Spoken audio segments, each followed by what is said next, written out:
morning. I'm Ann Brennan. This is ASMM Digital Small Business Connections. And I have to tell you, I've taken a week off. I guess it makes it almost 2 weeks if I took last Monday off and went to Vermont and spent a lot of time hiking and biking and drinking, actually a whole lot of drinking, I have to be honest.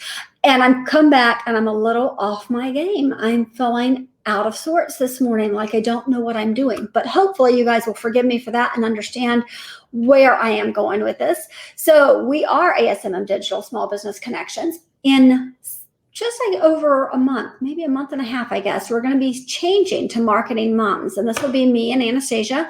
Anastasia and I will be talking about marketing, and we're going to be doing it very strategically, starting from the very beginning of marketing, because so many people leave out the beginning. They just jump right in with 2 feet and forget how to market their business because they don't understand their brand and they don't understand their audience. So we're going to start there and we're going to be moving forward.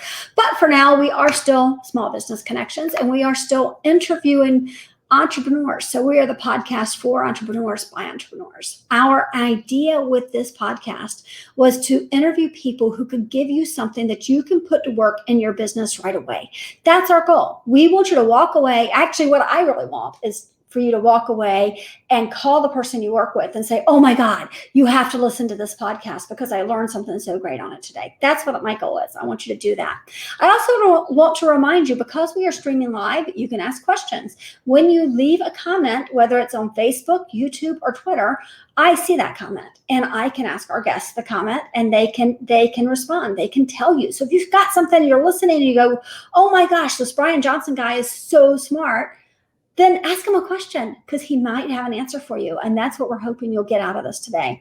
So our guest today is Brian Johnson. He is the owner of Main & Johnson, and he's down in Charlotte, North Carolina. I have been reminiscing because that's my old stomping grounds. Hi, Brian. How are you? I'm doing well. How are you doing, Ann? I'm good. Like I said, a little out of it because I have been out of the office and away from the computer. And by the way, they haven't discovered internet in Vermont yet. Or is that your excuse for not being on? No, honest to God, no internet. We had it at the very top of the mountain. It was really funny. We'd climb a mountain. We'd get to the top. There'd be a crowd of people who have also climbed the mountain.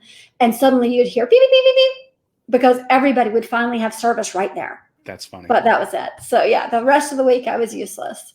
So, all right. So Brian, tell me a little bit about yourself and what you do. Yeah, so let's start with Main & Johnson, because most people are like, well, who's your partner? Why are they not on? And actually, it's one of those things where it's kind of stuck, and it's worked, but it always requires a brief explanation. And so when I started my own business a little over 3 years ago, kind of my aim, and I'll get to what I did prior to that, but coming out of the corporate world, I spent a lot of time on an airplane, and I ran into situations where I would go 3 years without ever meeting my next door neighbors. And it wasn't because I wasn't friendly. And hopefully you could tell that I am. But when this kind of came about, it was like, wow, I've really never been highly connected to any community that I've been in. And so as I was kind of thinking about what do I want to do and how do I want to start this business, my initial aim was kind of the small business coaching aspect of things, and really focused on the Charlotte area. I mean, it's booming, it's growing, so it's not a bad business decision to begin with. Right. And I did it kind of walking down the street, and it was like, well, how do I think of something that kind of references me, but also like Main Street businesses? And I kind of thought of that as I'm standing on the corner where the two street signs kind of meet. And that's kind of what we kind of came up with was, hey, this is where like Charlotte and Success meet on the corner of Main & Johnson. And then, a couple people said thumbs up and we went with it. So, oh, it's a great name. And actually it's funny because you didn't tell me the story beforehand. No, I didn't. I didn't know you were going to ask it that way either. Yeah, but no, I did kind of think that's what this is about. I did know. So it is a good name. So it does get you. Well, I appreciate that. Thank you. Yeah. Well, and you work with small businesses is what you do. You're helping small businesses grow. Yes. Basically. And it's a fun thing to do. I mean, it's a lot of work. It's a lot of work for businesses as well, like the business owners. And, my father owned several restaurants kind of later in my kind of end of high school, beginning of college life, that span in my life. And, when he did it, he was kind of in his position where he had a nice role with a bigger company that owned a lot of restaurants. And then he was either going to have to find another role like that, which didn't exist as much for people without a degree and things, but he wound up buying them. And I mean, he's great at what he did. There was no issue with that. But the one thing he struggled with is that transition from being the person that ran the operation of the business to the person that now had to care for employees and worry about insurance and taxes and all the things we business owners kind of love. I'll say that loosely, but it really made it difficult for him. And he wound up having some health issues because of the stress that carried, and wound up having to sell the business because he relied on himself as an operator and an employee in his own business. And he wasn't in a fit position to do that. So that kind of stuck with me. I went as far away as possible from that notion and went into the Fortune 500 world my whole, previous career, and spent a lot of time. I worked for 3 different Fortune 500 companies, spent 20 some years in all sorts of different roles. And I say that because it kind of converges back to eventually when I wanted to do my own thing. It's like, how do I leverage what I've learned and am good at, and kind of have the vision to do something that's kind of close to my heart. And that was connecting with, smaller businesses that their livelihood solely depends on how well they run their business. Right. Well, and as you're saying this, one of the things, if you've been listening to past episodes, I've recently gotten into the Goldman Sachs 10,000 Small Business Program. And as I'm doing it, I thought, oh, I've done a great job. This coming up on my 5th year. Business has been great. I've got 5 employees. We're really busy. And then I started this class, and I'm like, I didn't know all of this stuff. Yeah. I've gotten lucky. Is Yeah. what I've gotten. I've made some good decisions, but there are some things I just didn't know. And as I learn them, I am able to make better decisions. And so what you're doing is so important because it allows people to work on their business instead of in it. Yeah. And one of the things I think is you kind of learn how you dialogue the right story about your business and why you exist to connect with people. And the thing is, it's rarely ever about what people don't know. I mean, I've used this analogy before, but like if you want to just talk overall health, I mean, you're not supposed to go through the drive-through and eat the value meal, for a meal. You shouldn't buy a burger out of a vending machine. Right. These things, but different things come up that force you to kind of fall into, yeah, I know I shouldn't do this, but this one time I'll do it and then I'll recover. That's not why we exist on the small business level. I mean, we don't come in and lay down and say, okay, we're going to tell you all the things you never thought about your business. No, it's much more about, how do we take what you should do and get you accountable to doing it and get you to where you want to go faster as a result? And that's really the heart of it. I try to tell people, I don't tell you what success looks like in your business. You tell me. I just work with you to figure out the path that's going to get you there quicker than you probably were going to do by yourself. Right. No, and that's great because I think that's so often you go in, and when I would work with different coaches, I've worked with them and they go off on this tangent and I'm like, but that's not really where I am. Yeah, that's not the place I am. I really, or where I want to go. It's, so you do have to know, listen to your clients. I love that you're doing that. So you said, you send me a list of, let's talk about these things. And I have to tell you, usually I can guess, but an airline analogy. That was one of your talking points. So tell me your airline analogy. Yeah, I appreciate that. And I as I talk to my clients, it's a lot like, hey, how can you connect with people on something simple that everybody understands? So we tried to boil business down to what we call the airline analogy. And really a lot of it is, as you get into strategy and where you're headed, recognizing where you're at is the first step. I mean, if you don't know where you're at, where you're going doesn't matter because you don't even know where you're starting from. Right. And this is to try to help people understand, like, simply, here's where you could be in your business life cycle. And so we likened it to an airline, and I spent a lot of time on it. So it's near and dear to my heart. And I hope this is the most I ever complain about airlines again in my life. And they're great. I'm just teasing. But the analogy kind of starts out like this. Like when you get on a plane, like there's the first phase, which is takeoff. And so there's a lot of things that you yourself, have to do and the rest of the plane has to do in order to be qualified to take off. So this is like a business startup, right? It's a checklist. I mean, when you're starting up a business, you haven't really done anything yet. So all you're doing is checking boxes to get the right to go out and commercialize. Right. And same thing on a plane, like seat back in the upright and locked position, tray table stowed, bags underneath the seat in front of you, overhead compartments closed. I mean, basically everybody just sits there quietly, even the flight attendants and the pilots. And you say, hey, air traffic control, we're ready to roll. Everybody's in their seats and where they're supposed to be. I mean, you can't get up and go use the restroom at this point in time, right? I mean, it's a checklist. Same thing with business. It's like, okay, Do I have my business plan? Is it complete? Do I have financing? Do I need financing? Do I know where I'm going to get it? Is it commercial lending? Is it private investing? Do I have my vision mapped out? I may not need to know every step of the way, but what does this look like for me and what do I want it to be? Or for us, if you're, in a partnership. And it's a lot like that. I mean, once you get the green light, like, hey, you're cleared for takeoff. Hey, you've checked all these boxes in your business. You're ready to go out and start whatever you're setting out to do. And so that's what we call the takeoff phase. And then you have the second phase, which is, when you're on an airline, it's that ascension phase. So everything we need to do to get to 30,000 feet as fast as possible. And you notice like still nobody gets up and goes and use the restroom. Everybody's kind of like leaned back in their chairs and shooting up there. It's the same thing in your business. This is kind of your initial survival mode. Like, how do I create the business that I can sustain? But maybe right now I'm mostly focused on top line revenue because I have to have a minimum amount of income to be able to pay my bills, to be able to pay myself. And so your focus here, when we work with business owners here and recognize where they're at, it's let's not talk about what it's going to be like when you have 15 employees. I mean, it's great to have those ideation sessions, but right now you'll never get there if you don't focus on these 2 or 3 things. So we coach our clients down to really what they see as what matters most and what gets the biggest return. So it's all about acceleration and ascension. And same thing in an airline, other than the beep that you're listening for, the bell that goes off that tells you can get up and move around, everything at that point is focused on that. Then we get to kind of what we call our cruising altitude phase. And this is sort of like if you're on a plane, this is where the loyalty kicks in, right? The drinks come out, the cookies and crackers come out, the snacks come out. People get up and move around. The pilot says something witty. It's very, it's very relaxed.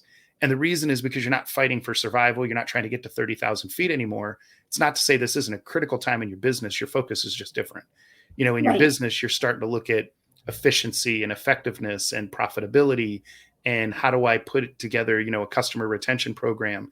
How do I focus on employee retention and make their experiences better? So a lot of it is about the experience. And for most people, their business life exists in that phase the longest. So you might have to adjust for turbulence. You might have to gain altitude, lower altitude, but you're not doing it as a point of survival anymore, or as a point to just get in the air and be on your way. And then the final piece we say is, at some point you're going to start that dissension, right? And that's when you're going to look at what am I going to do at the end of this business, whether I'm selling it, whether I'm, training my employees to take it over, and maybe I just collect a paycheck and sit on the beach with an umbrella drink and it's a great life. Right. Whatever that looks like, planning that out in advance can make it a smooth landing, which is what you want for that journey anyways. And I always joke when you're on a plane, it's like, how can you get to 30,000 feet in like 10 minutes? But yet they announced, we've started our descent. You still land an hour later. Yes, exactly. And the reason is it's just intended to be a very slow, smooth, basically intentional process to get there. So that's kind of how we talk with business owners, and people can move back and forth between those spots, but predominantly if you can connect with one of those, then we know how to approach working with you in a way that's going to be most effective. That's great. Yeah, and I love the analogy because it does make you can walk through it and it is simple. Whereas a lot of times you hear people, especially in business, you'll hear people who want to show how smart they are, and so they use this language that other people are going, but they don't understand. They don't get it. And we've made the same point here. We don't speak digital. We speak about marketing in a way that everybody's going to understand what we're saying. Right. And it's important that you do that. Yeah, it makes a difference. I mean, your relatability is a lot of, for us, for our small business customers, I mean, we work with them, 2, 3, 4 times a month, on a regular basis. I mean, they have to kind of like us and understand us, or else, we're going to annoy the heck out of them the whole time. Exactly. Well, and what people forget is that when they're trying to seem smart, they often make the other person feel stupid. Right. And nobody wants to make their customers feel stupid. Absolutely not. Right. No. Nobody wants to do that. So, all right. I want to talk to you. So you talked about developing a strategy, working through a strategy, but so often we do that and we never go back and assess the strategy. Right. You're so right. Let's talk a little bit about assessing strategy development. Yeah, absolutely. One of the things that we've I'll backtrack. One of the reasons why this is very important to me is when I was fortunate enough to work for the companies that I did, corporately on the Fortune 500 space, I was with companies that were very progressive about, internal development. And so the cool thing for me was, hey, I got a chance to like try different positions, not because my educational background warranted it, but because, you build a rapport, you have a work ethic that people like, and they're willing to give you a chance for your development. But one of the themes across the whole way throughout that was, hey, this is one of those things where it's like, you're going to be in these roles and you've got a strategic element to all of them. And so I started to see how the different, individual silos that you're in, the strategies for like sales or a marketing strategy, how they all built up to a business strategy. So one of the fun things in that is now taking that back and looking at that with our customer base, with some of the bigger companies we work with even, is really kind of aligning on what does that mean? What does strategy development mean to you? And how does that look? And one of the things that we start with is, what is that vision that you've got? And we want to always be working towards that. Not every strategy has to get you to the end of that line, that vision, but it should make some sense in where you're at now and where you want to get to relative to that. I think a mistake, if I'm being honest, that I see a lot of people do in the corporate world, we did over and over and over again, is strategy isn't about what more can we do. Strategy is about really the rationalization of resources and where we deploy them. So what I'm basically saying by that, if we were just going back, is that really like consultant speak? And now what does it really mean? It means, what are we saying no to? Because too many times we're saying yes to everything and then we don't get anything done and we don't have anything to assess because we never got very far.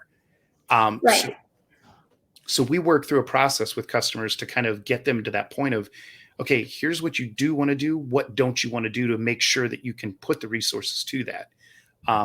You've got finite resources. You only have so much people, time, and money that you can use. So where are you putting that? And what's most important? And we'll go through some different things. Like every company's different and their needs are different, but exercises like, what do you know? What do you think you know? And what don't you know? Because a lot of people feel like anything in the I think I know becomes I know. And that's just not true. And so you've got to put time and energy. If you need to figure this out, what do I need to do in order to be able to draw that in? I mean, you probably know this, you probably do a lot of this as well, but what are the outside influences that affect your strategy as well? And how are you coping with those? What are your leading indicators and lagging indicators so you can see where I'm at? And obviously it filters down into, what are my milestones and KPIs I'm looking at? What are my goals this year if my strategy is this to go do? So there's a lot to it. And I think, sometimes we have a tendency to go right after the do part of business, which is how do I get everybody doing what they should be doing? But a lot of it also is, what do we need to be? And cultural change in organizations is difficult, but sometimes if your employees, if they all are some version of themselves better down the road, then now you're going to get a different outcome from their efforts and those resources. It's a starting point, but that's a lot of just kind of that assessment phase of this. Right. Well, and I loved what you said. People, what do I know? What do I think I know? And what do I still need to learn? Right. And one of the things that we see a lot is people who think they know something, and to think they know, they'll say something along the lines of, oh, there's no competition in this area of my business. And oftentimes, almost always, I can point out immediately, well, what about this company or that company or this? And they're like, oh, I don't know, because they don't spend the time looking at that. And that's a dangerous thing to do, not spending the time looking at who that competition is. You're 100% right. And sometimes the competition doesn't look like you. And I mean, what I mean that is, like, if you're a digital marketing company, you can obviously identify other digital marketing companies, right? I mean, they look like you. I mean, they may not do things like you, but they look like you. Well, yeah, but they look like me. What's a technology that might be developed right now? Like, I always think about it. 25 years ago, 30 years ago, were the print marketing people sitting around thinking, hey, how do we beat the other print marketers? Probably. Were they thinking about what's something, this digital thing that I've heard about, what could that be like? Well, it's nothing. It doesn't look like us. It doesn't matter. Well, it's a big change. It was a big change. Yeah, absolutely. I mean, you look at the book market and, right? If you look at the books and 100%. Yeah. Yeah. And we kind of spend a lot of time with that, because usually you see, you recognize what looks like you, and you can plan around that. Even if it's like, hey, I'm going to take share from my competition. Great. If you know who they are, you know how to probably figure out how to go do it. If you Right. don't, if you're not expecting it, and it's a substitute type material, you're not looking at it at all. And so we try to flush those out to say, we're not going to spend all day long on all these what ifs, but we should recognize what they are and make sure that we're giving it some credence, that we haven't taken our eye off of it, and recognize what could change the whole layout of how we perform what we do. Right, absolutely. So, all right, let's talk about something that I find very difficult for people. Yeah. Is the price discussion. So, I'm so sorry. I just remembered, I'm trying to remember where I heard it, but somebody was talking about the one sells thing. Oh, it was a BNI. It was the BNI convention. And they were talking about the one sells strategy nobody is using, or most people fail to use. And it was at the end of a conversation where you go in and you're meeting with a client saying, and what comes next is, because it gives you that opportunity to actually say, let's close this deal now, right? Yeah. And most people don't get to that. But the price discussion is part of that. So let's talk a little bit about price discussion. Yeah, and I'll say, and price is obviously a major component of what we do, and we like to relate price and value, and that's fantastic, because that really is what the core of the conversation is. I mean, price is really just a function of getting paid for what you're worth, right? I mean, we all know that, and that isn't a static thing. But as we look at price, I think when I talk with business owners and even some bigger companies, it's always the risk of losing somebody over price that haunts them. That's what makes them lose sleep. And, I mean, you can look at statistics, and this is not, don't quote this source or anything, but like you can get online and like what percentage of people make price buying decisions.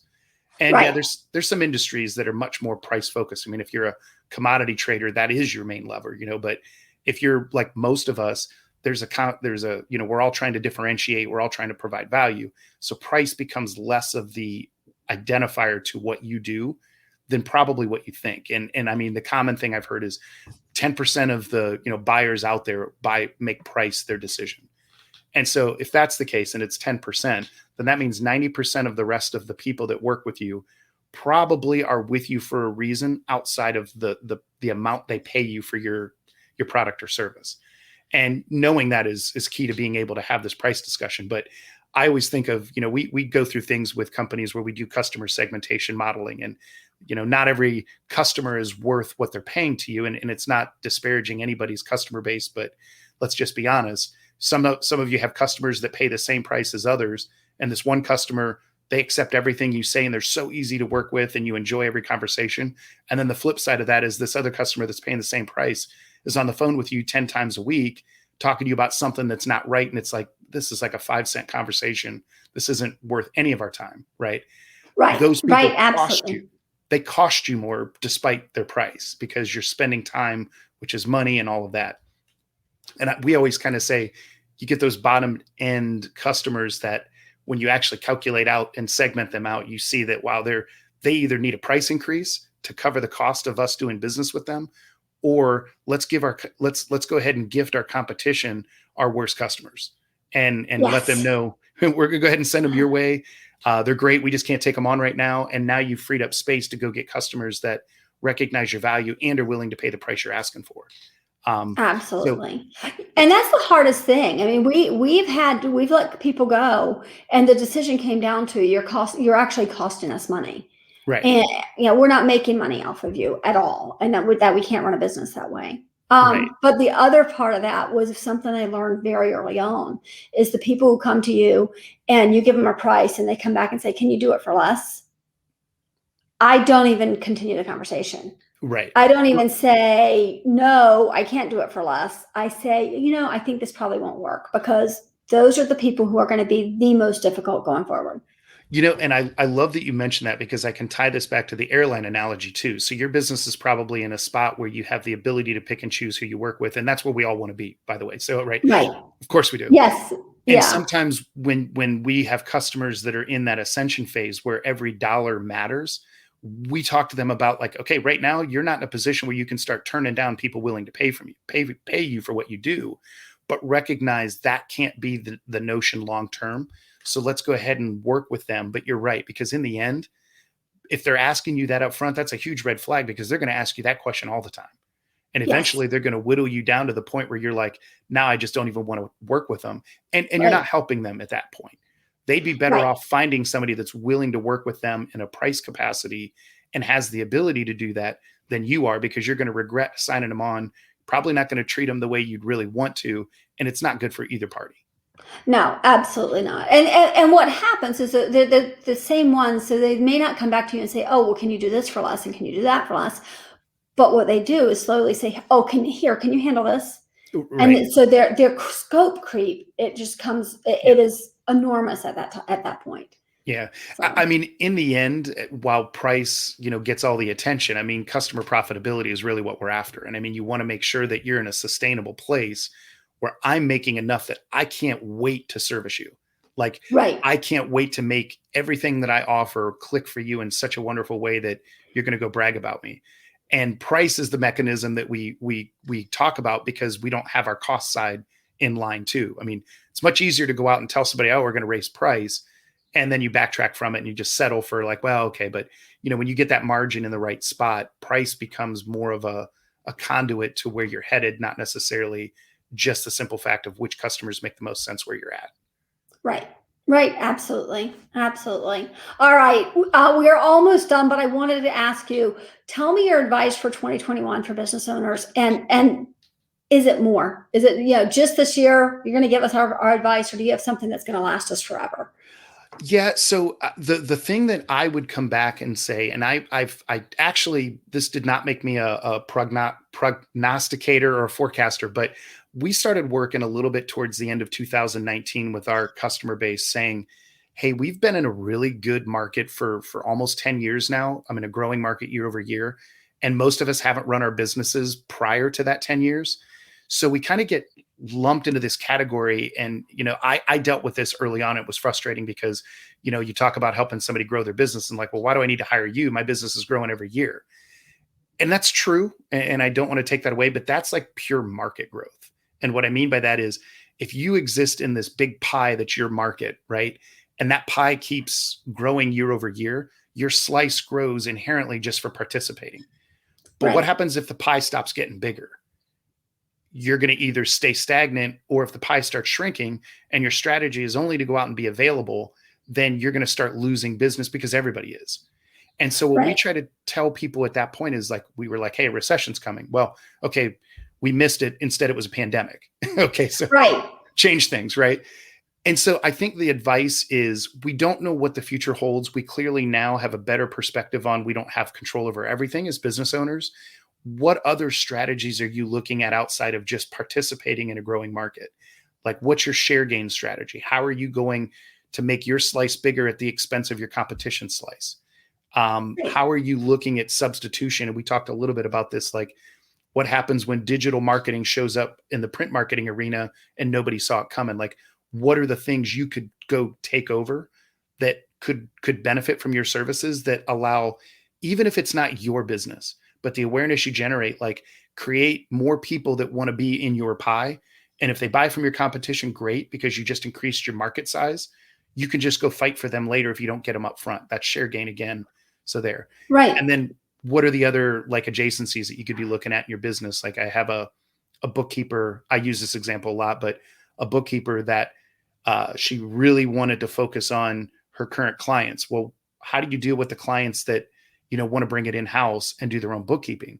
She was like, well, I don't know how to make money off of those. And it's like, well, why don't you get QuickBooks certified, go through the training, and you can train those businesses on how to install and run QuickBooks in their own organizations, and they're paying you as well. And now you're Right. the expert. So maybe down the road, they change their mind and then they come back to you. So creating new revenue streams or participating in a pie that you're not currently in. So Yes. it's And really actually, about, that's where the pandemic came in, right? I mean, a lot of people, they panicked, but it was okay. They did that, what they everybody called pivoting, but yep. really all they did was add a new revenue stream. Yeah. So that when this is over, now, they have a brick and mortar store and an online store, Yeah, which, absolutely. by the way, they put off for 10 years because they knew they needed the online store. But they were having enough people come through the front doors that they were like, well, this isn't that urgent. Right. So Exactly. That's probably the biggest thing, is just recognize that we don't know what is coming, and it's like diversifying your financial portfolio. You're better off having money coming in different ways and different strategies than just, continuing down that same path that we found success in up to now. I mean, change before it's required, not after.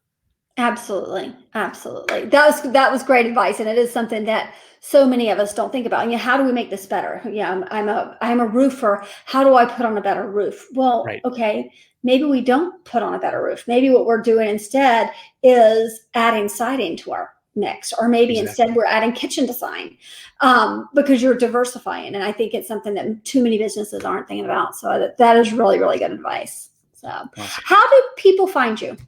Yeah. So the best way, if you want to connect with us online, businessconsultingcharlotte.com is our website. So that kind of gives an overview of what we do and an easy place to connect with us. We're also out on social media. So kind of on the Facebook end, we're at Main and AND. I know you had the little, was it ampersand earlier? Oh, I did. Yes. Yeah. No, that's actually our name, but Facebook won't let you use that. So it's Main and AND Johnson. And then the other place you can find us on LinkedIn, so you could connect with me, Brian Johnson 28120, or you can look up Main and Johnson. We've got a page going there as well. That's awesome. That's great. All right, you stick around. Let me get back to everybody else and reminding them how important it is for them to subscribe. There you go. It is very important for you to subscribe. If you are listening to this as a podcast, subscribe wherever you're listening. That is one of the best ways to help us out. The other is to go onto youtube.com/Brendan and Annie and subscribe there. If you help us out there, that would mean a lot to our business. If you've already subscribed and you're like, I just love this podcast and I so want to help Ann, then leave us a review. Let us know how we're doing. Leave it out there and let other people know how we're doing, or share it with your friends. That will help us as well. So I will see everybody next week. We have about a month and a half. I think it's about 6 more episodes before we switch over to marketing moms with Anastasia, and that's going to be a lot of fun. But until then, we'll still have lots more people coming. You can follow us or find us at asmmdigital.com. We've got all of the podcasts we have done. They're all there in video format and podcast format. So whichever way you want to do it, you can find all of them there, as well as our blog and how to start working with us. So please do go over there, check that out, asmmdigital.com. Let me come back to Brian. So Brian, thank you so much. This has been really wonderful having you on. I appreciate it, and this is a lot of fun too. It's great. Yeah, this is great. All right, everybody else, we will see you next week. Take care.